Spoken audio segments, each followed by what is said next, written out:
Hello and mabuhay. My name is Raika Isis Norio. I am 22 years old and I am thrilled to introduce myself as a recent graduate from Palawan State University with a bachelor's degree in Human Resource Management. I am applying for the HR manager position in the company and I am excited to share my journey and aspirations with you.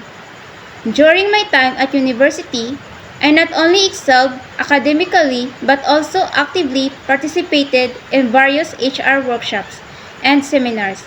My education has equipped me with a solid foundation in HR theories and practices, including labor law, employee relations, and talent acquisition.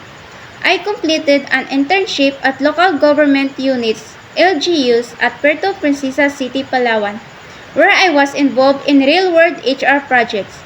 This experience allowed me to apply my knowledge in a practical setting, improving employee engagement and streamlining recruitment processes.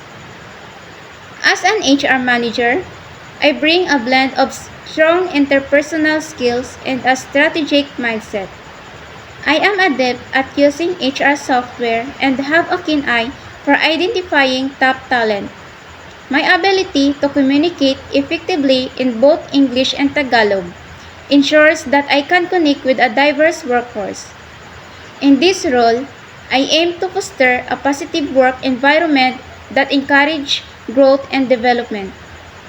I am passionate about implementing innovative HR strategies that align with the company's goals and enhance organizational culture. I am eager to contribute my fresh perspective and energy in the company.